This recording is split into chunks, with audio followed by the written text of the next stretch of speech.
Hi ಸ್ನೇಹಿತರೆ, ಎಲ್ಲರಿಗೂ join to learn YouTube ಚಾನಲ್ಗೆ ಸ್ವಾಗತ.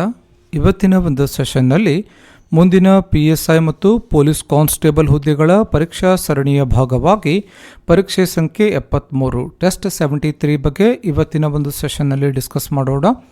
ಆಲ್ರೆಡಿ ಈ ಒಂದು ಸರಣಿಯ 72 ಟೆಸ್ಟ್ಗಳನ್ನು ಅಪ್ಲೋಡ್ ಮಾಡಿರ್ತೇವೆ. ಯಾರಾದರೂ ಫ್ರೆಶ್ ವ್ಯೂವರ್ಸ್ ಇದ್ದು ಇನ್ನೂ ಹಳೆಯ ಟೆಸ್ಟ್ಗಳನ್ನು ನೋಡಿರಲಿಲ್ಲ ಅಂತಂದರೆ ಕೆಳಗಡೆ ಡಿಸ್ಕ್ರಿಪ್ಷನಲ್ಲಿ ಲಿಂಕನ್ನು ಕೊಟ್ಟಿರ್ತೇವೆ, ವಿಸಿಟ್ ಮಾಡಿ ವಾಚ್ ಮಾಡ್ಬೋದು ಅಂತ ಹೇಳ್ತಾ ಇವತ್ತಿನ ಒಂದು ಸೆಷನನ್ನು ಸ್ಟಾರ್ಟ್ ಮಾಡೋಣ.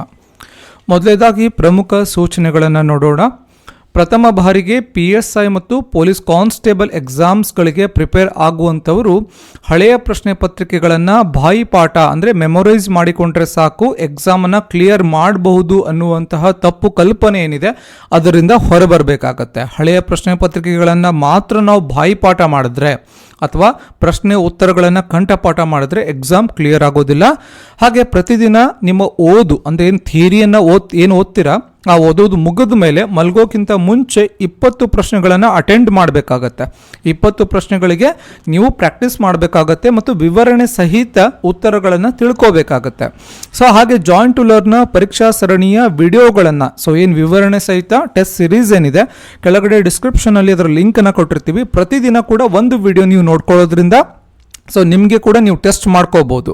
ಹಾಗೆ ಪರೀಕ್ಷೆಗೆ ಹೋಗೋಕ್ಕಿಂತ ಮುಂಚೆ ಯಾವುದೇ ಒಂದು ಪರೀಕ್ಷೆಗೆ ಹೋಗೋಕ್ಕಿಂತ ಮುಂಚೆ ಅದು PSI ಆಗಿರ್ಬೋದು, PC ಆಗಿರ್ಬೋದು, ಅದಕ್ಕಿಂತ ಮುಂಚೆ ಎಲ್ಲ ವಿಷಯಗಳ ಮೇಲೆ ಇತಿಹಾಸ, ಭೂಗೋಳ, ಸಂವಿಧಾನ, ವಿಜ್ಞಾನ ಮತ್ತು ತಂತ್ರಜ್ಞಾನ, ಅರ್ಥಶಾಸ್ತ್ರ, ಮಾನಸಿಕ ಸಾಮರ್ಥ್ಯ, ಮೆಂಟಲ್ ಎಬಿಲಿಟಿ, ಹಾಗೆ ಪ್ರಚಲಿತ ಘಟನೆಗಳ ಮೇಲೆ 10,000ಕ್ಕಿಂತ ಅಧಿಕ ಪ್ರಶ್ನೆಗಳನ್ನು ವಿವರಣೆ ಸಹಿತ ಬಿಡಿಸಿ ನಾವು ಪರೀಕ್ಷೆಗೆ ಹೋದಾಗ ನಮ್ಮ ಒಂದು ಕಾನ್ಫಿಡೆನ್ಸ್ ಅಥವಾ ನಮ್ಮ ಒಂದು ಏನಿದೆ ನಮಗೆ ಕಾನ್ಫಿಡೆನ್ಸ್ ಏನಿರುತ್ತೆ ಅದು ಬೂಸ್ಟ್ ಆಗುತ್ತೆ. ನಾವು 70+ ಸ್ಕೋರ್ ಮಾಡೋಕ್ಕೆ ಅದು ನಮಗೆ ಆ ಕಾನ್ಫಿಡೆನ್ಸ್ ಹೆಲ್ಪ್ ಆಗುತ್ತೆ ಅಂತ ಹೇಳ್ತಾ ಈ ಒಂದು ಸೂಚನೆಗಳೇನಿದೆ ಅದನ್ನು ನಿಮ್ಮ ಒಂದು ಸ್ಟಡೀಸಲ್ಲಿ ಇಂಪ್ಲಿಮೆಂಟ್ ಮಾಡ್ಕೊಳ್ಳಿ ಅಂತ ಹೇಳ್ತಾ ಪ್ರಥಮ ಪ್ರಶ್ನೆಯನ್ನು ನೋಡೋಣ.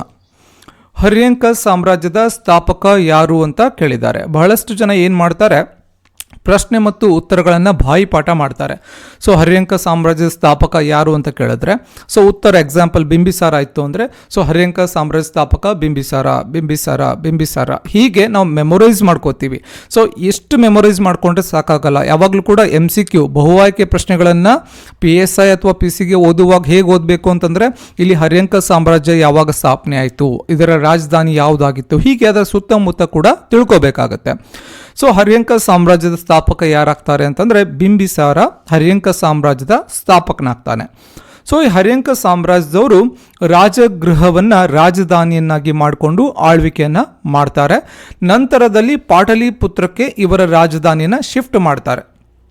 ಆಪ್ಷನ್ಸಲ್ಲಿ ಹರ್ಯಂಕ ಸಾಮ್ರಾಜ್ಯದ ರಾಜಧಾನಿ ಯಾವುದು ಅಂತ ಕೇಳಿದ್ರೆ ರಾಜಗೃಹ ಅಂತ ಟಿಕ್ ಮಾಡಬೇಕಾಗುತ್ತೆ. ಫಸ್ಟ್ ಅವ್ರದ್ದಿದ್ದು ರಾಜಗೃಹ. ನೆಕ್ಸ್ಟ್ ಪಾಟಲಿಪುತ್ರಕ್ಕೆ ಅವರ ರಾಜಧಾನಿಯನ್ನು ಶಿಫ್ಟ್ ಮಾಡ್ತಾರೆ. ಕ್ರಾಂತಿಕಾರಿಗಳಾದಂತಹ ಅಸಾಫುಲ್ಲಾ ಖಾನ್, ಚಂದ್ರಶೇಖರ್ ಆಜಾದ್, ರಾಮ್ ಪ್ರಸಾದ್ ಬಿಸ್ಮಿಲ್ಲಾ, ರೋಷನ್ ಸಿಂಗ್ ಹಾಗೂ ರಾಜೇಂದ್ರ ಲಹರಿ ಯಾವುದಕ್ಕೆ ಸಂಬಂಧಿಸಿದ್ದಾರೆ? ಕ್ರಾಂತಿಕಾರಿಗಳು 4 ಜನ ಕೊಟ್ಟಿದ್ದಾರೆ. ಇವರು ಯಾವ ಪ್ರಕರಣಕ್ಕೆ ಅಥವಾ ಯಾವ ಇನ್ಸಿಡೆಂಟ್ಗೆ ಸಂಬಂಧಿಸಿದ್ದಾರೆ ಅಂತ ಪ್ರಶ್ನೆ ಕೇಳಿದ್ದಾರೆ. ಆಯ್ಕೆಗಳನ್ನು ನೋಡೋಣ. ಕಾಕೋರಿ ರೈಲ್ವೆ ದರೋಡೆ ಪ್ರಕರಣ ಅಥವಾ ಇಂಗ್ಲಿಷ್ನಲ್ಲಿ ನಾವು ಕಾಕೋರಿ ಕಾನ್ಸ್ಪಿರಸಿ ಕೇಸ್ ಅಂತ ನಾವು ಕರಿತೀವಿ. ಕಾಕೋರಿ ಕಾನ್ಸ್ಪಿರಸಿ ಕೇಸ್ ಅಂತ ಕರಿತೀವಿ. 1857ರ ದಂಗೆ ಅಥವಾ ಪ್ರಥಮ ಸ್ವಾತಂತ್ರ್ಯ ಸಂಗ್ರಾಮ ಅಂತ ನಾವೇನು ಕರಿತೀವಿ, ಪ್ರಥಮ ಸ್ವಾತಂತ್ರ್ಯ ಸಂಗ್ರಾಮ, ಚೌರಿ ಚೌರಾ ಘಟನೆ, ಜಲಿಯನ್ ವಾಲಾಬಾಗ್ ಹತ್ಯಾಕಾಂಡ. ಸರಿಯಾದ ಉತ್ತರ ಏನಾಗುತ್ತೆ ಅಂದರೆ ಕಾಕೋರಿ ರೈಲ್ವೆ ದರೋಡೆ ಪ್ರಕರಣಕ್ಕೆ ಈ 4 ಕ್ರಾಂತಿಕಾರಿಗಳು ಅಸಾಫುಲ್ಲಾ ಖಾನ್, ಚಂದ್ರಶೇಖರ್ ಆಜಾದ್, ರಾಮ್ ಪ್ರಸಾದ್ ಬಿಸ್ಮಿಲ್ಲಾ, ರೋಷನ್ ಸಿಂಗ್ ಮತ್ತು ರಾಜೇಂದ್ರ ಲಹರಿ ಅವರು ಸಂಬಂಧಿಸಿರ್ತಾರೆ. ಈ ಕಾಕೋರಿ ರೈಲ್ವೆ ದರೋಡೆ ಪ್ರಕರಣ ಕಾಕೋರಿ ಅಂದರೆ ಎಲ್ಲಿ ಬರುತ್ತೆ, ಲಕ್ನೋ ಹತ್ತಿರ ಕಾಕೋರಿ ಅನ್ನುವಂಥ ಸ್ಥಳದಲ್ಲಿ 1925ರಲ್ಲಿ ನಡೆಯುತ್ತೆ. ಆಗಸ್ಟ್ 9 1925ರಲ್ಲಿ ನಡೆಯುತ್ತೆ. ಹಿಂದೂಸ್ತಾನ್ ರಿಪಬ್ಲಿಕ್ ಅಸೋಸಿಯೇಷನ್ ಸಂಘಟನೆ ಏನಿತ್ತು ಈ ದರೋಡೆಯನ್ನು ಮಾಡುತ್ತೆ. ಅಂದರೆ ರೈಲ್ವೆಯನ್ನು ಲೂಟಿ ಮಾಡ್ತಾರೆ. ರೈಲ್ವೆಯಲ್ಲಿ ಆ ಟೈಮಲ್ಲಿ ಒಂದು ಬ್ರಿಟಿಷ್ ಗೌರ್ಮೆಂಟ್ ಅವರು ಏನು ಸಾಗಿಸ್ತಾ ಇರ್ತಾರೆ ಸಂಪತ್ತನ್ನು ಲೂಟಿ ಮಾಡ್ತಾರೆ. ಯಾರು? ಹಿಂದೂಸ್ತಾನ್ ರಿಪಬ್ಲಿಕ್ ಅಸೋಸಿಯೇಷನ್ ಅವರು. 1921ರ ಮೋಪ್ಲಾ ದಂಗೆಯಲ್ಲಿ ಮುಸ್ಲಿಂ ರೈತರು ಯಾರ ವಿರುದ್ಧ ದಂಗೆ ಎದ್ರು ಅಂತ. ಇಲ್ಲಿ ಪಾಯಿಂಟ್ ತುಂಬ ಇಂಪಾರ್ಟೆಂಟ್ ಆಗುತ್ತೆ. ಮೋಪ್ಲಾ ದಂಗೆಯಲ್ಲಿ ಮುಸ್ಲಿಂ ರೈತರು ಮುಸ್ಲಿಂ ರೈತರು ಯಾರ ವಿರುದ್ಧ ದಂಗೆ ಏಳ್ತಾರೆ? ಆಯ್ಕೆಗಳು: ಮುಸ್ಲಿಂ ಭೂ ಒಡೆಯರ ವಿರುದ್ಧ, ಬ್ರಿಟಿಷ್ ಸರ್ಕಾರದ ವಿರುದ್ಧ, ಹಿಂದೂ ಭೂ ಒಡೆಯರ ವಿರುದ್ಧ, ಹೊರಗಿನ ಬುಡಕಟ್ಟು ಜನರ ವಿರುದ್ಧ. ಸೊ ಇಲ್ಲಿ ರೈತರು ಯಾಕೆ ದಂಗೆ ಏಳ್ತಾರೆ? ದಂಗೆ ಏಳೋಕ್ಕೆ ಕಾರಣ ಆದರೂ ಏನಿರಬಹುದು? ಒಂದೇನು ಅಂತಂದರೆ ಶೋಷಣೆ ಇರಬಹುದು. ಯಾಕೆಂದರೆ ಆವಾಗಿದ್ದಂತಹ ಹಿಡುವಳಿ ಪದ್ಧತಿಗಳೇನಿರುತ್ತೆ ಅವು ರೈತರನ್ನು ಶೋಷಣೆ ಮಾಡ್ತಾ ಇತ್ತು. ಸೊ ಅದರಲ್ಲೂ ಕೂಡ ಲ್ಯಾಂಡ್ ಲಾರ್ಡ್ಸ್ ಅಂತ ನಾವೇನು ಕರಿತೀವಿ, ಸೊ ಆ ಲ್ಯಾಂಡ್ ಲಾರ್ಡ್ಸ್ಗಳ ಕೈಯಲ್ಲಿ ಒಂದು ಏನಿತ್ತು, ಇನ್ಕಮ್ ಇತ್ತು. ಅವ್ರೇನು ಮಾಡ್ತಾ ಇದ್ರು, ಬ್ರಿಟಿಷರಿಗೆ ಒಂದು ಕಂದಾಯವನ್ನು ಕೊಡ್ತಾ ಇದ್ರು, ಸ್ವಲ್ಪ ಶೇರನ್ನು ಅವ್ರು ಇಟ್ಕೋತಾ ಇದ್ರು. ಇದರಿಂದ ರೈತರಿಗೆ ತೊಂದರೆ ಆಗ್ತಾ ಇತ್ತು. ಯಾವಾಗ? ಸೊ ಈ ಟೈಮಲ್ಲಿ 1920s ಟೈಮಲ್ಲಿ ಬೇರೆ ಬೇರೆ ಒಂದು ಭೂ ಹಿಡುವಳಿ ಪದ್ಧತಿಗಳು ಜಾರಿಯಲ್ಲಿ ಇತ್ತು. ಸೊ ಇಲ್ಲಿ ಮೋಪ್ಲಾ ದಂಗೆಯಲ್ಲಿ ಕೊಟ್ಟಿದ್ದಾರೆ, ಸ್ಪೆಸಿಫಿಕ್ ಆಗಿ ಮೋಪ್ಲಾ ದಂಗೆಯಲ್ಲಿ ಮುಸ್ಲಿಂ ರೈತರು ಯಾರ ವಿರುದ್ಧ ದಂಗೆ ಹೇಳ್ತಾರೆ ಅಂತ ಕೇಳಿದ್ರೆ ಹಿಂದೂ ಭೂ ಒಡೆಯರ ವಿರುದ್ಧ. ಸೊ ಇಲ್ಲಿ ಹಿಂದೂ ಭೂ ಒಡೆಯರ ವಿರುದ್ಧ ದಂಗೆ ಹೇಳ್ತಾರೆ. ಸೊ ಇದಕ್ಕೆ ಕಾರಣ ಏನು ಅಂತಂದರೆ ಶೋಷಣೆ ಆಗಿರುತ್ತೆ. ಸೊ ಇದಕ್ಕಾಗಿ ಅವರು ದಂಗೆ ಹೇಳ್ತಾರೆ. ಯಾವಾಗ? 1921ರಲ್ಲಿ. ಸೊ ಆ ಟೈಮಲ್ಲಿ ಭಾರತದ ದಕ್ಷಿಣ ಭಾಗದಲ್ಲಿ ಈ ದಂಗೆ ಆಗುತ್ತೆ.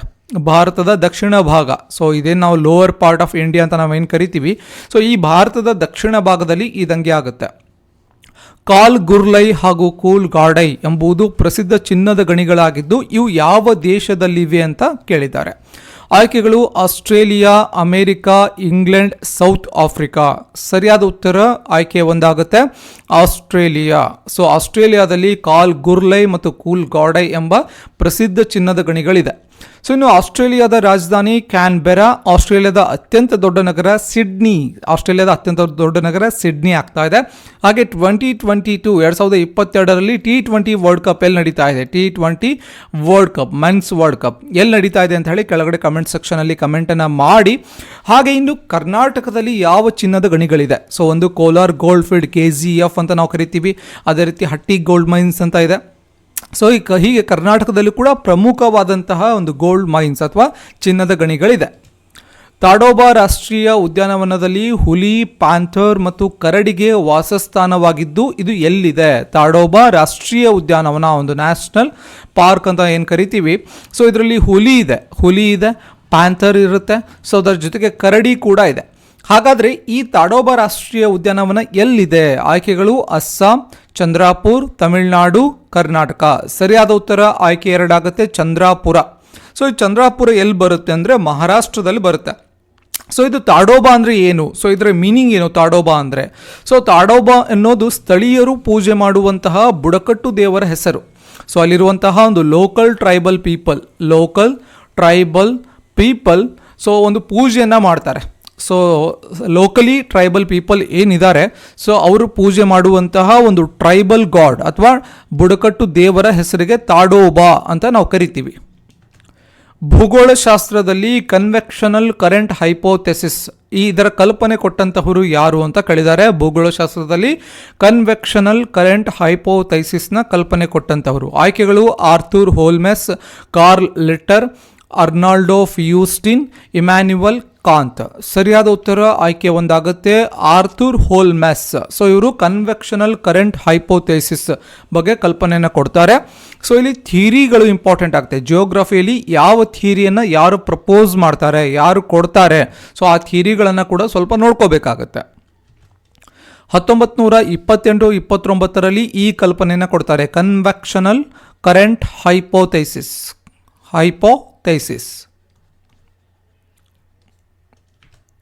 ಲೋಕಸಭಾ ಸ್ಪೀಕರ್ ಒಬ್ಬ ಸದಸ್ಯ ಮಾತನಾಡುವುದನ್ನು ತಡೆದು ಮತ್ತೊಬ್ಬ ಸದಸ್ಯನಿಗೆ ಮಾತನಾಡಲು ಅವಕಾಶ ಕೊಡುವುದಕ್ಕೆ ಏನೆಂದು ಕರೆಯುತ್ತಾರೆ? ಸೊ ಒಬ್ಬ ಸದಸ್ಯ ಲೋಕಸಭೆಯಲ್ಲಿ ಮಾತನಾಡ್ತಾ ಇರ್ತಾರೆ. ಸೊ ಅವಾಗ ಸ್ಪೀಕರ್ ಏನು ಹೇಳ್ತಾರೆ, ಸಾಕು ಮಾತನಾಡೋದನ್ನು ನಿಲ್ಲಿಸಿ, ಇನ್ನೊಬ್ಬರಿಗೆ ಅವಕಾಶ ಕೊಡ್ತೀನಿ ನಾನು ಇವಾಗ ಅಂತ ಹೇಳಿ ಹೇಳ್ತಾರೆ. ಸೊ ಇದಕ್ಕೆ ಏನು ಅಂತಾರೆ ಅಂತ ಕೇಳಿದ್ದಾರೆ. ಆಯ್ಕೆಗಳು: crossing the Fleure, yielding the Fleure, point of order, calling attention motion. ಸರಿಯಾದ ಉತ್ತರ ಆಯ್ಕೆ 2 ಆಗುತ್ತೆ, ಈಲ್ಡಿಂಗ್ ದ ಫ್ಲೂರ್ ಅಂತ ನಾವು ಕರಿತೀವಿ. ಆಯ್ಕೆ 2 ಸರಿಯಾದ ಉತ್ತರ ಆಗುತ್ತೆ. ನಮ್ಮ ಸಂವಿಧಾನದಲ್ಲಿ 93ನೇ ವಿಧಿ, ಬೇರೆ ಬೇರೆ ವಿಧಿಗಳು ಬೇರೆ ಬೇರೆ ಒಂದು ಇನ್ಫಾರ್ಮೇಷನ್ ಅನ್ನು ಕೊಡುತ್ತೆ. ಹಾಗೆ 93ನೇ ವಿಧಿ ಏನು ಹೇಳುತ್ತೆ, ಲೋಕಸಭಾ ಅಧ್ಯಕ್ಷರ ಸ್ಥಾನಕ್ಕೆ ಅವಕಾಶವನ್ನು ಕೊಡುತ್ತೆ. ಸೊ ಭಾರತದ ಸಂವಿಧಾನದಲ್ಲಿ ಸೊ ಲೋಕಸಭಾ ಅಧ್ಯಕ್ಷರು ಇರಬೇಕು ಅಂತ ಹೇಳಿ 93ನೇ ವಿಧಿ ನಮಗೆ ಹೇಳುತ್ತೆ. ಇನ್ನು ಲೋಕಸಭಾ ಅಧ್ಯಕ್ಷರ ಅವಧಿ ಏನಿದೆ ಅದು 5 ವರ್ಷದ ಅವಧಿಗೆ ಇರುತ್ತೆ. ಸೊ 5 ವರ್ಷಗಳ ಅವಧಿಗೆ ಅವರು ಲೋಕಸಭೆಯಲ್ಲಿ ಅಧಿಕಾರದಲ್ಲಿ ಇರ್ತಾರೆ ಒಂದು ಅಧ್ಯಕ್ಷರಾಗಿ. ಇನ್ನು ಲೋಕಸಭೆ ಎಲ್ಲಿಯವರೆಗೆ ಒಂದು ಅಧಿಕಾರದಲ್ಲಿ ಇರುತ್ತೋ ಅಲ್ಲಿಯವರೆಗೂ ಕೂಡ ಸಭಾಧ್ಯಕ್ಷರು ಅಧಿಕಾರಾವಧಿಯಲ್ಲಿ ಮುಂದುವರಿತಾರೆ. ಇನ್ನು ಉಪಾಧ್ಯಕ್ಷರಿಗೆ ರಾಜೀನಾಮೆ ನೀಡುವ ಮೂಲಕ ಅಧಿಕಾರಾವಧಿಗಿಂತ ಮುಂಚಿತವಾಗಿ ಪದತ್ಯಾಗವನ್ನು ಮಾಡಬಹುದು. ಸೊ ಯಾರಿಗೆ ರಿಸೈನ್ ಮಾಡಬಹುದು ಅಥವಾ ರೆಸಿಗ್ನೇಷನ್ ಅನ್ನು ಯಾರಿಗೆ ಸಬ್ಮಿಟ್ ಮಾಡ್ತಾರೆ ಅಂತಂದರೆ ಲೋಕಸಭೆಯ ಉಪಾಧ್ಯಕ್ಷರಿಗೆ ಸಬ್ಮಿಟ್ ಮಾಡ್ತಾರೆ. ಅದೇ ರೀತಿ ರಾಜ್ಯಸಭಾ ಅಂತ ನಾವೇನು ಕರಿತೀವಿ, ರಾಜ್ಯಸಭಾ ಅಂತ, ಸೊ ಇದರ ಅಧ್ಯಕ್ಷರು ಯಾವಾಗಲೂ ಕೂಡ ಉಪರಾಷ್ಟ್ರಪತಿ ಇರ್ತಾರೆ. ಉಪರಾಷ್ಟ್ರಪತಿಯವರು ಇದರ ಒಂದು ಅಧ್ಯಕ್ಷರಾಗಿರ್ತಾರೆ. ಯಾವುದು ರಾಜ್ಯಸಭೆಯ ಒಂದು ಅಧ್ಯಕ್ಷರಾಗಿರ್ತಾರೆ. ಸಂವಿಧಾನದ 359ನೇ ವಿಧಿ ಭಾರತದ ರಾಷ್ಟ್ರಪತಿಗಳಿಗೆ ಯಾವ ಸಂದರ್ಭದಲ್ಲಿ ಮೂಲಭೂತ ಹಕ್ಕುಗಳ ಜಾರಿಗಾಗಿ ಯಾವುದೇ ನ್ಯಾಯಾಲಯಕ್ಕೆ ಹೋಗುವ ಹಕ್ಕನ್ನು ವಜಾ ಮಾಡುವ ಅಧಿಕಾರ ನೀಡುತ್ತೆ ಅಂತ ಕೇಳಿದ್ದಾರೆ. ಸೊ ಸಂವಿಧಾನದಲ್ಲಿರುವಂತಹ 359ನೇ ವಿಧಿ ನಮ್ಮ ಭಾರತದ ರಾಷ್ಟ್ರಪತಿಗಳಿಗೆ, ಯಾರಿದ್ದಾರೆ ಪ್ರೆಸೆಂಟ್ ರಾಷ್ಟ್ರಪತಿ ದ್ರೌಪದಿ ಮುರ್ಮು.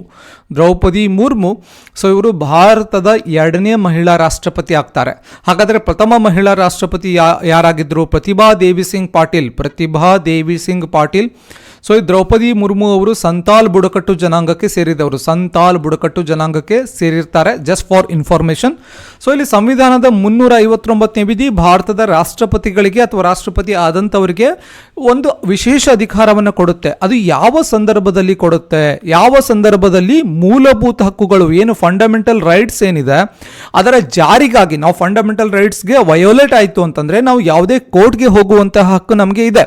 ಹಾಗಾದರೆ ಆ ಕೋರ್ಟಿಗೆ ಹೋಗುವಂತಹ, ನ್ಯಾಯಾಲಯಕ್ಕೆ ಹೋಗುವಂತಹ ಹಕ್ಕನ್ನೇ ವಜಾ ಮಾಡುವಂತಹ ಅಧಿಕಾರ ಯಾವಾಗ ನೀಡುತ್ತೆ ರಾಷ್ಟ್ರಪತಿಗೆ ಅಂತ ಕೇಳಿದ್ದಾರೆ.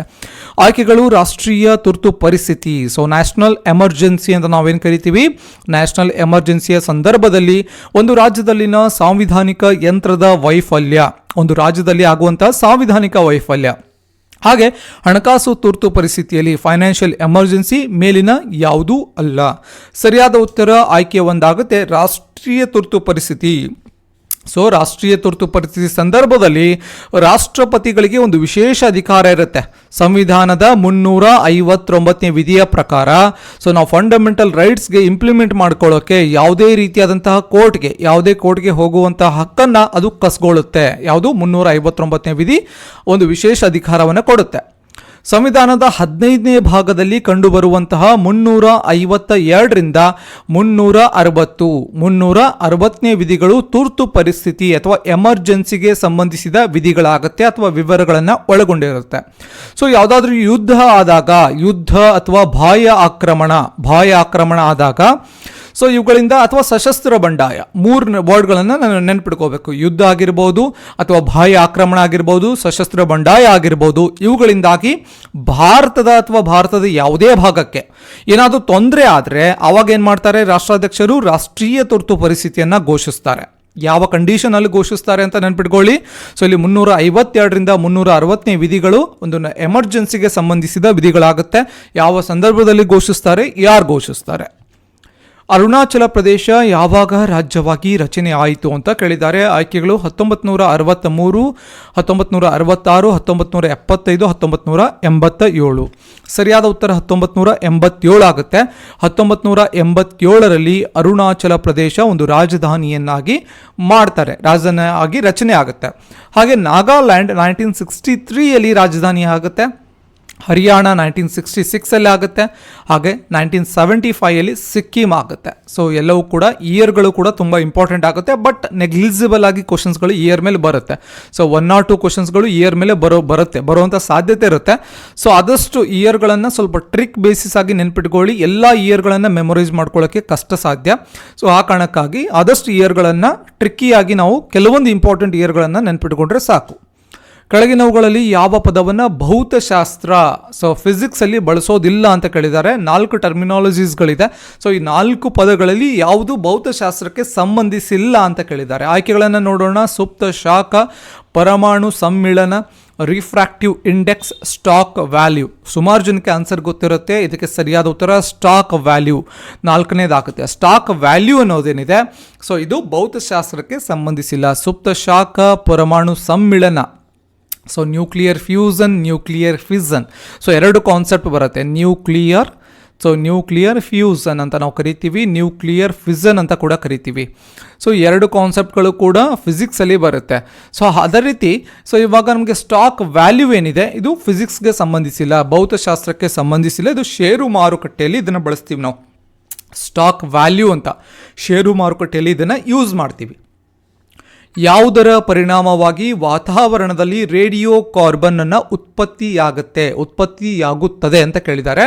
ಆಯ್ಕೆಗಳು: ವಾತಾವರಣದಲ್ಲಿರುವಂತಹ ವೇಗದ ನ್ಯೂಟ್ರಾನ್ಗಳು ಹಾಗೂ ಸಾರಜನಕ ನ್ಯೂಕ್ಲಿಯಸ್ಗಳ ನಡುವಿನ ಘರ್ಷಣೆ, ವಾತಾವರಣದ ಆಮ್ಲಜನಕದ ಮೇಲೆ ಸೂರ್ಯನ ನೇರಳಾತೀತ ಬೆಳಕಿನ ಕ್ರಿಯೆ, ವಾತಾವರಣದ ಕಾರ್ಬನ್ ಡೈಆಕ್ಸೈಡ್ ಮೇಲೆ ಕಾಸ್ಮಿಕ್ ಕಿರಣಗಳ ಪ್ರಭಾವ, ವಾತಾವರಣದಲ್ಲಿ ಬೆಳಕಿನ ವಿಸರ್ಜನೆ. ಸರಿಯಾದ ಉತ್ತರ ಆಯ್ಕೆ ಒಂದಾಗುತ್ತೆ. ವಾತಾವರಣದಲ್ಲಿರುವಂತಹ ವೇಗದ ನ್ಯೂಟ್ರಾನ್ಗಳು ಹಾಗೂ ಸಾರಜನಕ ನ್ಯೂಕ್ಲಿಯಸ್ಗಳ ನಡುವಿನ ಒಂದು ಘರ್ಷಣೆಯಿಂದ ನಮಗೆ ರೇಡಿಯೋ ಕಾರ್ಬನ್ ಉತ್ಪತ್ತಿ ಆಗುತ್ತೆ. ಸೊ ಇಲ್ಲಿ ಇಂಪಾರ್ಟೆಂಟ್ ಟರ್ಮಿನಾಲಜಿ ಒಂದು ನೆನಪಿಟ್ಕೋಬೇಕಾಗುತ್ತೆ. ರೇಡಿಯೋ ಕಾರ್ಬನ್ ಡೇಟಿಂಗ್ ಅಂತ ಬರುತ್ತೆ. ಸುಮಾರು ಸಲ ಎಕ್ಸಾಮ್ಸ್ಗಳಲ್ಲಿ ಕೇಳಿರ್ತಾರೆ, ಒಂದು FDA, SDA ಬೇರೆ ಬೇರೆ ಎಕ್ಸಾಮ್ಸ್ಗಳಲ್ಲಿ. ರೇಡಿಯೋ ಕಾರ್ಬನ್ ಡೇಟಿಂಗ್ ಅಂದರೆ ಒಂದು ವಸ್ತು ಇರುತ್ತೆ. ಸೊ ಆ ಒಂದು ವಸ್ತುವಿನಲ್ಲಿ ಕಾರ್ಬನ್ ಪಳೆಯುಳಿಕೆಗಳಿರುತ್ತೆ. ಆ ಒಂದು ವಸ್ತುವಿನ ಏಜನ್ನು ಒಂದು ಕಂಡು ಹಿಡಿಯೋಕೆ, ವಸ್ತುವಿನ ವಯಸ್ಸನ್ನು ನಿರ್ಧಾರ ಮಾಡೋಕೆ ಈ ರೇಡಿಯೋ ಕಾರ್ಬನ್ ಡೇಟಿಂಗ್ ಟೆಕ್ನಾಲಜಿಯನ್ನು ನಾವು ಬಳಸ್ತೀವಿ. ಎಕ್ಸಾಮಲ್ಲಿ ಪ್ರಶ್ನೆ ಬರಬಹುದು, ರೇಡಿಯೋ ಕಾರ್ಬನ್ ಡೇಟಿಂಗ್ ಟೆಕ್ನಾಲಜಿಯನ್ನು ಯಾಕೆ ಬಳಸ್ತೀವಿ ಅಂತ ಕೇಳಿದ್ರೆ ಒಂದು ವಸ್ತುವಿನ ವಯಸ್ಸನ್ನು ನಿರ್ಧಾರ ಮಾಡೋಕೆ ಇದನ್ನು ಬಳಸ್ತೀವಿ ಅಂತ. ಮುಂದಿನ ಪ್ರಶ್ನೆ: ಒಂದು ಕಲ್ಲನ್ನು ಲಂಬವಾಗಿ ಮೇಲಕ್ಕೆ ಎತ್ತುವುದಕ್ಕಿಂತ, ಒಂದು ಕಲ್ಲಿದೆ, ಸೊ ಈ ಒಂದು ಕಲ್ಲನ್ನು ಲಂಬವಾಗಿ ಮೇಲಕ್ಕೆ ಎತ್ತೋದಕ್ಕಿಂತ ಇಳಿಜಾರಾದ ರಸ್ತೆಯಲ್ಲಿ, ಈ ಒಂದು ಇಳಿಜಾರಾದಂತಹ ರಸ್ತೆಯಲ್ಲಿ ಉರುಳಿಸೋದು ಸುಲಭ ಅಂತ ಕೊಟ್ಟಿದ್ದಾರೆ. ಕಾರಣ ಏನು ಅಂತ. ಹೌದು, ಸೊ ಒಂದು ಕಲ್ಲಿದೆ, ಒಂದು 10 kg ಕಲ್ಲಿದೆ ಅಂತಂದರೆ ಅದನ್ನು ನಾವು ಲಂಬವಾಗಿ ನಮ್ಮ ಮೇಲಕ್ಕೆ ಎತ್ತೋದಕ್ಕಿಂತ ಒಂದು ಇಳಿಜಾರಾದಂತಹ ರೋಡಲ್ಲಿ ಉರುಳಿಸ್ಬಿಡೋದು ಅಂದರೆ ಅದರ ಈಸಿ ಕೆಲಸ ಅಲ್ವಾ. ಉರುಳಿಸಿದ್ರೆ ಆರಾಮಾಗಿ ಹೋಗುತ್ತೆ. ಇಳಿಜಾರಾದ ರಸ್ತೆಯಲ್ಲಿ ಉರುಳಿಸೋದು ಸುಲಭ. ಹೌದು, ಹಾಗಾದರೆ ಕಾರಣ ಏನು ಅಂತ ಕೇಳಿದ್ದಾರೆ. ಆಯ್ಕೆಗಳನ್ನು ನೋಡೋಣ. ಕಲ್ಲನ್ನು ಎತ್ತುವ ಕೆಲಸಕ್ಕಿಂತ ಉರುಳಿಸುವ ಕ್ರಿಯೆಯಲ್ಲಿ ಹೆಚ್ಚು ಶ್ರಮ ಹಾಕುತ್ತೇವೆ. ಕಲ್ಲನ್ನು ಎತ್ತುವ ಕೆಲಸ ಉರುಳಿಸುವ ಕೆಲಸಕ್ಕೆ ಸಮವಾಗಿರುತ್ತೆ. ಎರಡರಲ್ಲೂ ಮಾಡಿದ ಕೆಲಸ ಒಂದೇ, ಆದರೆ ಉರುಳಿಸುವ ಕ್ರಿಯೆಯಲ್ಲಿ ಮಾಡುವ ಕೆಲಸದ ಪ್ರಮಾಣ ಕಡಿಮೆ. ಕಲ್ಲನ್ನು ಉರುಳಿಸುವ ಕೆಲಸ ಅದನ್ನು ಎತ್ತುವುದಕ್ಕಿಂತ ಕಡಿಮೆ ಅಂತ ಕೊಟ್ಟಿದ್ದಾರೆ. ಸರಿಯಾದ ಉತ್ತರ ಕಲ್ಲನ್ನು ಉರುಳಿಸುವ ಕೆಲಸ ಅದನ್ನು ಎತ್ತುವುದಕ್ಕಿಂತ ಕಡಿಮೆ ಅಂತ. ಸೊ ನಮಗೆ ಏನು ವರ್ಕ್ ಏನು ಹಾಕ್ತೀವಿ, ಎನರ್ಜಿ ಅಥವಾ ವರ್ಕ್ ಏನಿರುತ್ತೆ, ಸೊ ಎತ್ತೋಕೆ ಬೇಕಾದಂತಹ ಫೋರ್ಸ್ ಅಥವಾ ವರ್ಕ್ ಜಾಸ್ತಿ ಇರುತ್ತೆ. ಉರುಳಿಸೋಕೆ ನಮಗೆ ಒಂದು ಫೋರ್ಸ್ ಅಥವಾ ನಾವೇನು ಕೆಲಸ ಏನು ಮಾಡ್ತೀವಿ ಕಮ್ಮಿ ಮಾಡ್ತೀವಿ. ಸೊ ಆ ಕಾರಣಕ್ಕಾಗಿ ಇದು ಸುಲಭ ಅಂತ ಆಗುತ್ತೆ. ಆಯ್ಕೆ 4 ಸರಿಯಾದ ಉತ್ತರ. So work done in rolling a stone is less than lifting it. Work done in rolling a stone is less than lifting it. So ಎತ್ತೋಕೆ ಏನು ಬೇಕಾಗಿರುವಂತಹ ಶ್ರಮ ಅಥವಾ ಏನು ಕೆಲಸ ಏನಿದೆ ಅದು ಕಮ್ಮಿ, ಅದು ಜಾಸ್ತಿ ಆಗುತ್ತೆ. ಎತ್ತೋಕೆ ಜಾಸ್ತಿ ಬೇಕು, ಉರುಳಿಸೋಕೆ ಕಡಿಮೆ ಬೇಕು ಅಂತ. ಆಮ್ ಆದ್ಮಿ ಭೀಮಾ ಯೋಜನೆಯನ್ನು ಯಾವಾಗ ಜಾರಿಗೆ ತರಲಾಯಿತು ಅಂತ ಕೇಳಿದ್ದಾರೆ. ಸೊ ಆಯ್ಕೆಗಳು: ನವೆಂಬರ್ 14, 2011, ಮಾರ್ಚ್ 5, 2009, ಮಾರ್ಚ್ 10, 2008, ಅಕ್ಟೋಬರ್ 2, 2007. ಸರಿಯಾದ ಉತ್ತರ ಆಯ್ಕೆ 4 ಆಗುತ್ತೆ. ಅಕ್ಟೋಬರ್ 2, 2007ರಂದು ಆಮ್ ಆದ್ಮಿ ಭೀಮಾ ಯೋಜನೆಯನ್ನು ಜಾರಿಗೆ ತರ್ತೀವಿ. ಸೊ ಏನಪ್ಪ ಇದರ ಯೋಜನೆ ಇಂಟೆನ್ಷನ್ ಅಂತಂದರೆ, ಕಡಿಮೆ ಆದಾಯ ಹೊಂದಿರುವಂತಹ ಕುಟುಂಬಗಳಿಗೆ, ಸೊ ಯಾರೋ ಒಂದು ಇನ್ಕಮ್ ಅಥವಾ ಒಂದು ಸೆಕ್ಯೂರಿಟಿ ಏನಿರುತ್ತೆ, ಒಂದು ಆದಾಯದ ಭದ್ರತೆ, ಸೊ ಒಂದು ಇನ್ಕಮ್ ಸೆಕ್ಯೂರಿಟಿ ಯೋಜನೆ ಆಗಿರುತ್ತೆ. ಸೊ ಅದು ಕಡಿಮೆ ಆದಾಯ ಹೊಂದಿರುವಂತಹ ಕುಟುಂಬಗಳಿಗೆ ಒಂದು ಆದಾಯ ಭದ್ರತೆ ಯೋಜನೆ ಇದಾಗಿರುತ್ತೆ. ಹಸಿರು ಕ್ರಾಂತಿಗೆ ಯಾರು ಕರೆ ಕೊಟ್ಟರು ಅಂತ ಕೇಳಿದ್ದಾರೆ. ಸೊ ಇದು ತುಂಬ ಇಂಪಾರ್ಟೆಂಟ್. ಗ್ರೀನ್ ರೆವಲ್ಯೂಷನ್ಸ್ ಮೇಲೆ ಸುಮಾರು ಪ್ರಶ್ನೆಗಳು ಬರ್ತಾ ಹೋಗುತ್ತೆ. ಸೊ ಇಲ್ಲಿ ಆಯ್ಕೆಗಳನ್ನು ನೋಡೋಣ. MS Swaminathan, Varghese Kurian, Tribhuvan Das Patel, HM ದಲಯ. ಸರಿಯಾದ ಉತ್ತರ ಆಯ್ಕೆ ಒಂದಾಗುತ್ತೆ. MS Swaminathan, father of green revolution in India ಅಂತ ಕರಿತೀವಿ. Father of green revolution in India ಅಂತ ನಾವು ಕರಿತೀವಿ. ಯಾರಿಗೆ? MS ಸ್ವಾಮಿನಾಥನ್ ಅವರಿಗೆ. ಸೊ ಹಸಿರು ಕ್ರಾಂತಿ ಮುಖ್ಯವಾಗಿ ಒಂದು ಮೇಜರ್ ಆಗಿ ನಮಗೇನು ಗೋಧಿ ಬೆಳೆಗೆ ಸಂಬಂಧಿಸಿದ್ದಾಗಿರುತ್ತೆ. ಗೋಧಿ ಬೆಳೆ, ಸೊ ಸ್ವಲ್ಪ ಪ್ರಮಾಣದಲ್ಲಿ ಭತ್ತ ಕೂಡ ಇರುತ್ತೆ. 1960s ಹಸಿರು ಕ್ರಾಂತಿ ಆಗುತ್ತೆ. 1960ರ ದಶಕದಲ್ಲಿ ಸೊ ಈ ಒಂದು ಹಸಿರು ಕ್ರಾಂತಿ ಬರುತ್ತೆ. ಸೊ ಇಲ್ಲಿ ಹಸಿರು ಕ್ರಾಂತಿಯಲ್ಲಿ ಏನಾಗುತ್ತೆ, ಮುಖ್ಯವಾಗಿ ನಮಗೆ ಸೈಂಟಿಫಿಕ್ ವೇಯಲ್ಲಿ ಕಲ್ಟಿವೇಷನ್ ಸ್ಟಾರ್ಟ್ ಆಗುತ್ತೆ. ವೈಜ್ಞಾನಿಕ ಮಾದರಿಯಲ್ಲಿ ನಾವು ಕೃಷಿಯನ್ನು ಮಾಡೋಕ್ಕೆ ಪ್ರಾರಂಭ ಮಾಡ್ತೀವಿ. ವೈಜ್ಞಾನಿಕ ಮಾದರಿ ಅಂತಂದರೆ high yielding varieties, so HYV high yielding varieties ಸೀಡ್ಸ್ಗಳನ್ನು ಬಳಸ್ತೀವಿ. ಅದೇ ರೀತಿ ಫರ್ಟಿಲೈಸರ್ಸ್ ಅಂದರೆ ಗೊಬ್ಬರವನ್ನು ಬಳಸ್ತೀವಿ, ರಾಸಾಯನಿಕ ಗೊಬ್ಬರವನ್ನು ಮುಖ್ಯವಾಗಿ. ಸೊ ಇವತ್ತು ರಾಸಾಯನಿಕ ಗೊಬ್ಬರ ಅಂದರೆ ಎಕ್ಸಾಂಪಲ್ ಇವತ್ತು ಯೂರಿಯಾ ಆಗಿರ್ಬೋದು, DAP ಆಗಿರ್ಬೋದು, MOP ಆಗಿರ್ಬೋದು, ಎಲ್ಲವೂ ಕೂಡ ರಾಸಾಯನಿಕ ಗೊಬ್ಬರಗಳಾಗುತ್ತೆ. ಸೊ ಅದರ ಜೊತೆಗೆ ಇನ್ಸೆಕ್ಟಿಸೈಡ್ಗಳನ್ನು, ಕೀಟನಾಶಕಗಳನ್ನು ಬಳಸ್ತೀವಿ. ಅದೇ ರೀತಿ ನಾವು ಬೇರೆ ಬೇರೆ ರೋಗಗಳಿಗೆ ಬೇರೆ ಬೇರೆ ಕೆಮಿಕಲ್ಗಳನ್ನು ಯೂಸ್ ಮಾಡ್ತೀವಿ. ಸೊ ಇವೆಲ್ಲ ಕಾರಣಗಳಿಂದ ಹಸಿರು ಕ್ರಾಂತಿಯಲ್ಲಿ ಒಂದು ಪ್ರೊಡಕ್ಷನ್ ಮತ್ತು ಪ್ರೊಡಕ್ಟಿವಿಟಿ ಎರಡೂ ಕೂಡ ಇನ್ಕ್ರೀಸ್ ಆಗುತ್ತೆ. ಸೊ ಇವತ್ತು ಭಾರತ ಹಲವಾರು ಕೃಷಿ ಪದಾರ್ಥಗಳನ್ನು ಒಂದು ವಿದೇಶದ ಮಾರುಕಟ್ಟೆಗಳಿಗೆ ಕೂಡ ಎಕ್ಸ್ಪೋರ್ಟ್ ಮಾಡ್ತಾ ಇದೆ, ರಫ್ತು ಮಾಡ್ತಾ ಇದೆ. ಸೊ ಇದಕ್ಕೆ ಮೇನ್ ಆಗಿ ಕಾರಣ ಏನು ಅಂದರೆ, ಒನ್ ಆಫ್ ದ ಪಾಯಿಂಟ್ ಏನು ಅಂದರೆ green revolution. So not only green revolution, ಇವತ್ತು ಬೇರೆ ಬೇರೆ ರೆವಲ್ಯೂಷನ್ಸ್ಗಳಾಗಿದೆ. ಎಕ್ಸಾಂಪಲ್ ಇವಾಗ ವೈಟ್ ರೆವಲ್ಯೂಷನ್ ಇದೆ. ಸೊ ವೈಟ್ ರೆವಲ್ಯೂಷನ್, ಅದೇ ರೀತಿ ಬೂದು ಕ್ರಾಂತಿ ಅಂತ ಬರುತ್ತೆ, ಹಳದಿ ಕ್ರಾಂತಿ, ಎಲ್ಲೋ ರೆವಲ್ಯೂಷನ್. ಸೊ ಇವೆಲ್ಲವೂ ಕೂಡ part and parcel of the agriculture ಆಗುತ್ತೆ. ಸೊ ಇವೆಲ್ಲ ಕೂಡ ಹಸಿರು ಕ್ರಾಂತಿಗೆ ಸಂಬಂಧಿಸಿದ ಪಾಯಿಂಟ್ಗಳಾಗುತ್ತೆ. ಹಾಗೆ MS ಸ್ವಾಮಿನಾಥನ್ ಅವರು ಜನನಾಗಿದ್ದು 1925 ತಮಿಳುನಾಡಲ್ಲಿ ಜನನಾಗುತ್ತೆ. ಕೃಷಿಯ ಹಲವಾರು ರಂಗದಲ್ಲಿ ಸಾಧನೆ ಮಾಡ್ತಾರೆ.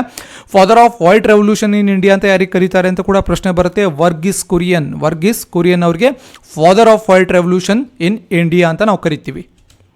ಮುಕ್ತ ಮಾರುಕಟ್ಟೆ ಕಾರ್ಯಾಚರಣೆ ಯಾವುದರ ಭಾಗವಾಗಿದೆ? ಸೊ ಓಪನ್ ಮಾರ್ಕೆಟ್ ಪಾಲಿಸಿ ಅಂತ ನಾವು ಕರಿತೀವಿ ಇಂಗ್ಲೀಷಲ್ಲಿ. ಓಪನ್ ಮಾರ್ಕೆಟ್ ಪಾಲಿಸಿ, ಮುಕ್ತ ಮಾರುಕಟ್ಟೆ ಕಾರ್ಯಾಚರಣೆ ಯಾವುದರ ಭಾಗವಾಗಿದೆ ಅಂತ. ಆಯ್ಕೆಗಳು ಕ್ರೆಡಿಟ್ ನೀತಿ, ಡೆಬಿಟ್ ನೀತಿ, ಠೇವಣಿ ನೀತಿ, ಮೇಲಿನ ಯಾವುದೂ ಅಲ್ಲ. ಸರಿಯಾದ ಉತ್ತರ ಆಯ್ಕೆ ಒಂದಾಗುತ್ತೆ. ಕ್ರೆಡಿಟ್ ನೀತಿಗೆ ಮುಕ್ತ ಮಾರುಕಟ್ಟೆ ಕಾರ್ಯಾಚರಣೆ ಸಂಬಂಧಿಸಿರುತ್ತೆ. ಏನಪ್ಪ ಕ್ರೆಡಿಟ್ ನೀತಿ ಅಂದರೆ, ಸೊ ಒಂದು ಕಂಪನಿ ಇದೆ ಅಂತ ಅಂದ್ಕೊಳ್ಳೋಣ. ನಿಮ್ಮ ಕಂಪನಿ ತನ್ನ ಗ್ರಾಹಕರಿಗೆ, ಸೊ ಒಂದು 4 ಜನ ಗ್ರಾಹಕರಿದ್ದಾರೆ. ಸೊ ಒಂದು XYZ ಅಂತ ಒಂದು ಕಂಪ್ನಿ ಇದೆ. ಸೊ ಆ 4 ಜನ ಗ್ರಾಹಕರಿಗೆ ಏನು ಮಾಡುತ್ತೆ, ಕ್ರೆಡಿಟನ್ನು ಹೇಗೆ ನೀಡುತ್ತೆ, ಸೊ ಇವರಿಗೆ ಹೇಗೆ ಒಂದು ಕ್ರೆಡಿಟನ್ನು ಈ ಕಂಪನಿ ನೀಡುತ್ತೆ, ಮತ್ತು ಪಾವತಿಸದ ಸಾಲಗಳನ್ನು, ಸೊ ಇವ್ರು ಏನು ಸಾಲನ ಏನು ತೊಗೊಂಡಿರ್ತಾರೆ, ಸೊ ಇದು ವಾಪಸ್ ಇವ್ರಿಗೆ ಬ್ಯಾಂಕಿಗೆ ಕೊಡೋದಿಲ್ಲ ಅಥವಾ ಒಂದು ಕಂಪನಿಗೆ ಕೊಡೋದಿಲ್ಲ.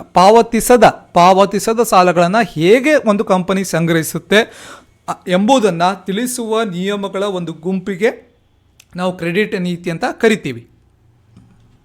ಮುಂದಿನ ಪ್ರಶ್ನೆ, ಯಾವ ದೇಶ ಉಷ್ಣವಲಯದ ಚಂಡಮಾರುತ ಮಾಆನ್ನಿಂದ ಹೊಡೆತಕ್ಕೆ ಒಳಗಾಗಿದೆ ಅಂತ ಕೇಳಿದ್ದಾರೆ.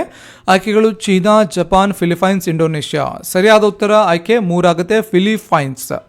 ಸೊ ಈ ಫಿಲಿಪೈನ್ಸ್ ರೀಸೆಂಟಾಗಿ ಮಾಆನ್ ಅನ್ನುವಂತಹ ಒಂದು ಚಂಡಮಾರುತ, ಉಷ್ಣವಲಯದ ಚಂಡಮಾರುತಕ್ಕೆ ಒಳಗಾಗಿರುತ್ತೆ.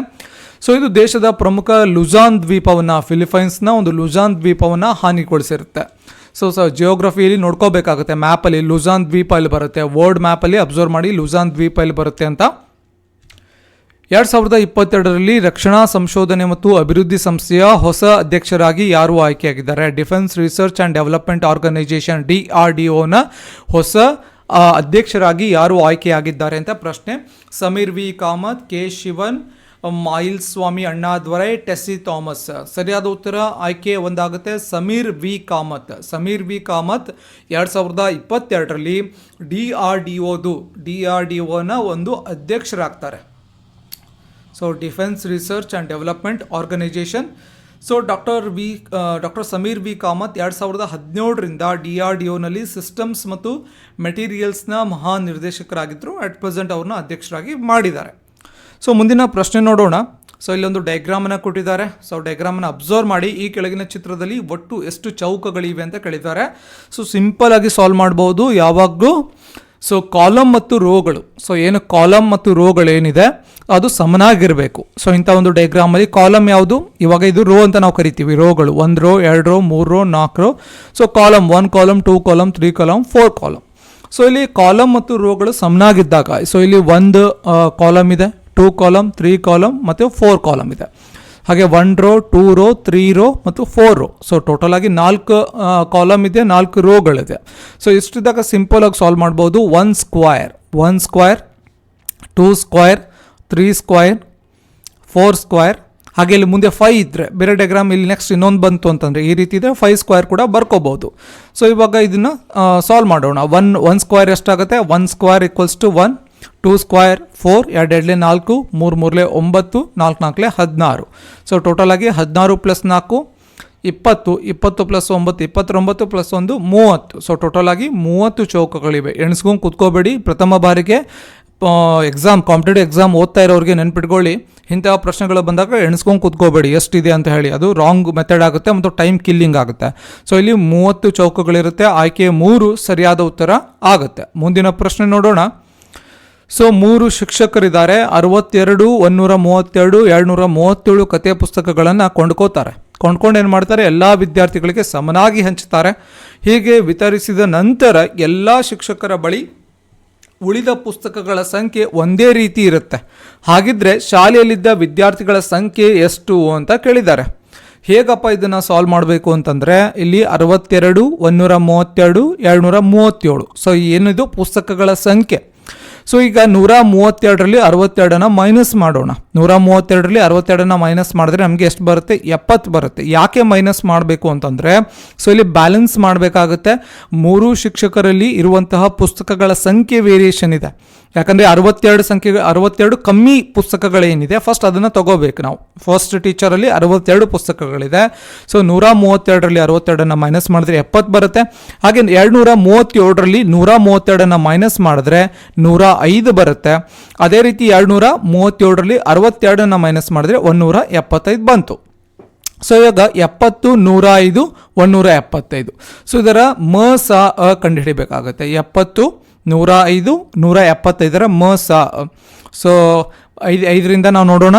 5 14 70, 5 21 105, 5 35 175. ಸೊ ಇದು ಸಿಂಪಲ್ ಮಲ್ಟಿಪ್ಲಿಕೇಶನ್ ಇರುತ್ತೆ. ಸೊ ಸಿಂಪಲ್ ಆಗಿ ಒಂದು ಮ್ಯಾಥಮೆಟಿಕಲ್ ಬೇಸಿಕ್ಸ್ ಏನಿರುತ್ತೆ ಅದು ಕೂಡ ನಾವು ತಿಳ್ಕೊಬೇಕು. ಇಲ್ಲಿ ಮಲ್ಟಿಪ್ಲಿಕೇಶನ್ ಆಗಿರ್ಬೋದು, ಸಬ್ಸ್ಟ್ರಾಕ್ಷನ್ಸು, ಲಸ ಅವೆಲ್ಲವೂ ಕೂಡ ಬೇಸಿಕ್ಸ್, ಅವೆಲ್ಲವೂ ಬರಲೇಬೇಕು. ಸೊ ಅವು ಬರಲಿಲ್ಲ ಅಂತಂದರೆ ನಮಗೆ ಪ್ರಾಬ್ಲಮ್ಸ್ಗಳನ್ನು ಮಾಡೋಕ್ಕಾಗಲ್ಲ. ಸೊ ಆ ಕಾರಣಕ್ಕಾಗಿ ನೆಕ್ಸ್ಟ್ 7, 7 2 14, 7 3 21, 7 5 35. ಸೊ 5 ಗುಂಡ್ಲೆ 7 ಎಷ್ಟಾಗುತ್ತೆ, 35 ಆಗುತ್ತೆ. 5 7 35, ಆಯ್ಕೆ 3 ಸರಿಯಾದ ಉತ್ತರ ಆಗುತ್ತೆ. ವಿದ್ಯಾರ್ಥಿಗಳ ಸಂಖ್ಯೆ 35 ಇರುತ್ತೆ. ಸೊ ಇಂಥ ಪ್ರಶ್ನೆಗಳು ಸ್ವಲ್ಪ ಡಿಫಿಕಲ್ಟ್ ಅನಿಸಿದ್ರು ಕೂಡ ಬೇಸಿಕ್ ಮ್ಯಾಥಮೆಟಿಕ್ಸ್ ಬಂತು ಅಂದರೆ ಸಾಲ್ವ್ ಮಾಡ್ಬೋದು. ಮುಂದಿನ ಪ್ರಶ್ನೆ ನೋಡೋಣ. ಒಂದು ನಿರ್ದಿಷ್ಟ ಸಂಕೇತದಲ್ಲಿ 2, 4, 6, 8, 5 3, 3, 7, 7, 6 ಎಂದು ಬರೆದಿದೆ. ಅದೇ ನಿಯಮದಲ್ಲಿ 3, 5, 7, 9, 1 ಸಂಕೇತ ಏನಾಗುತ್ತೆ? ಸೊ ಒಂದು ನಿರ್ದಿಷ್ಟ ನಿಯಮ ಇದೆ. ಇಲ್ಲಿ 2, 4, 6, 8, 5 3, 3, 7, 7, 6 ಅಂತ ಬರೆದಿದ್ದಾರೆ. ಇದೇ ರೀತಿ ಇಲ್ಲಿ ನಿಯಮ ಅಪ್ಲೈ ಆಗಿದೆ. ಅದೇ ನಿಯಮವನ್ನು ಬಳಸ್ಕೊಂಡು 3, 5, 7, 9, 1 ಹೇಗೆ ಬರಿಬೇಕು ಅಂತ. ಸೊ ಈಚ್ ಒಂದು ಸಂಖ್ಯೆ ಏನಿದೆ ಪ್ರತಿಯೊಂದು ಒಂದು ಸಂಖ್ಯೆನ ಅಬ್ಸರ್ವ್ ಮಾಡೋಣ. ಸೊ 2ರಿಂದ 3 ಹೇಗಾಯ್ತು, ಇಲ್ಲಿ 2 ಇದ್ದಿದ್ದು 3 ಹೇಗಾಯಿತು ಅಂದರೆ +1 ಆಗಿದೆ. 2ರ ಮುಂದನ್ನು +1 ಆಗಿದೆ. ಸೊ ಅದೇ ರೀತಿ 2ರ ಮುಂದಿನ ಸಂಖ್ಯೆ 3, ಅದೇ ರೀತಿ 3ರ ಮುಂದಿಂದು 4. ಸೊ ಅದೇ ರೀತಿ 4 ಇದ್ದಿದ್ದು 3 ಹೇಗಾಯಿತು ಅಂದರೆ 4ರ ಹಿಂದೆ ಹೋಗಿದ್ದಾರೆ, 4 - 1. ಸೊ ಅದೇ ರೀತಿ 5 - 1 ಮಾಡಿದ್ರೆ ಎಷ್ಟು ಬರುತ್ತೆ, 5ರ ಹಿಂದೆ ಹೋದರೆ 4 ಬರುತ್ತೆ. ಸೊ ಅದೇ ರೀತಿ ನೆಕ್ಸ್ಟ್ 6 ಇದ್ದಿದ್ದು 7 ಆಯಿತು, 6 + 1. ಸೊ ಅದೇ ರೀತಿ 7 + 1 ಮಾಡಿದ್ರೆ ಎಷ್ಟಾಗುತ್ತೆ, 8 ಆಗುತ್ತೆ. 8 ಇದ್ದಿದ್ದು 7 ಹೇಗಾಯಿತು ಅಂದರೆ -1. ಸೊ ಇಲ್ಲಿ 9 - 1 ಮಾಡಿದ್ರೆ ಎಷ್ಟು ಬರುತ್ತೆ, 8 ಬರುತ್ತೆ. ಅದೇ ರೀತಿ 5 ಇದ್ದಿದ್ದು 6 ಹೇಗಾಯಿತು, 5 + 1. ಅದೇ ರೀತಿ 1 + 1 ಆದರೆ ಎಷ್ಟಾಗುತ್ತೆ, 2 ಆಗುತ್ತೆ. ಸೊ ಇಲ್ಲಿ 4 4 8 8 2 ಆಗುತ್ತೆ. 4 4 8 8 2 ಆಯ್ಕೆ 2 ಸರಿಯಾದ ಉತ್ತರ ಆಗುತ್ತೆ. ಸೊ ಇಷ್ಟು ಇವತ್ತಿನ ಕ್ಲಾಸ್ನ ಡಿಸ್ಕಷನ್ ಪ್ಲಸ್ ಇನ್ಫಾರ್ಮೇಷನ್ ಆಗಿರುತ್ತೆ. ಸೊ ಕ್ಲಾಸ್ ಏನಾದರೂ ಸ್ಪೀಡ್ ಅನಿಸಿದ್ರೆ ಇನ್ನೊಂದ್ಸಲ ನೋಡಿ, ಯೂಟ್ಯೂಬಲ್ಲೇ ವಿಡಿಯೋಸ್ ಇರುತ್ತೆ. ನಾನು ಆಲ್ರೆಡಿ ಸ್ಟಾರ್ಟಿಂಗಲ್ಲಿ ಏನು ರೂಲ್ಸ್ ಆ್ಯಂಡ್ ರೆಗ್ಯುಲೇಷನ್ಸ್ ಹೇಳಿದ್ದೀನಿ ಅದನ್ನು ನೀಟಾಗಿ ಇಂಪ್ಲಿಮೆಂಟ್ ಮಾಡ್ಕೊಳ್ಳಿ. ಹರಿಯಿಂದ ಓದಿದ್ರೆ ಅಥವಾ ಯಾವುದೇ ರೀತಿಯಾಗಿ ನಾನು ಸ್ವಲ್ಪ ಕಾಟಾಚಾರ ಅನ್ಬೋದು ಅಥವಾ ವಿತೌಟ್ ರೀಡಿಂಗ್ ನಾವೇನು ಓದಿದೆ ಸುಮ್ಮನೆ ಡ್ರೀಮ್ ಕಾಣ್ತಾ ಇದ್ರೂ ಕೂಡ ಯೂಸ್ ಇಲ್ಲ.